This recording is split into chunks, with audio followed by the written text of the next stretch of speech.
突然想吃凉皮了，但是现在天太冷了，路边摊也都不卖了。那今天咱们就自己动手做吧。准备300克普通面粉，加2克盐，边倒水边把面粉搅拌成絮状，再和成一个稍微偏硬一点的光滑面团。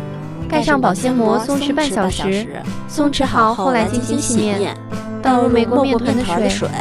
超级解压的时刻来了，下面就使劲的去抓面团。等面水洗得比较浑浊了，把它放在另一个盆里边，再倒入没过面团的水继续洗，大概反复4到5次，直到最后把面团洗的水比较清澈了。最后剩下这一块黄黄的就属于面筋了。把洗出来的所有的面水给它过滤一遍，因为里边还有一些渣渣。拿到凉快的地方静置一个晚上。面筋里边加2克酵母粉，用手使劲给它揉，让酵母充分的起到它的作用。盖上保鲜膜，醒1个小时。把醒好后的面筋放在蒸屉里边，蒸上15分钟，给它切成小块放起来备用。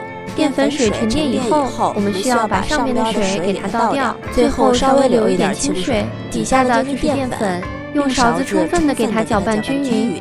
找一个平盘方的、圆的都可以，舀2勺面糊进来，面糊的多少决定凉皮的厚度。把面糊晃匀之后，放在烧了开水的锅内，盖上一个盖子，大概1分半钟左右，凉皮也就蒸好了。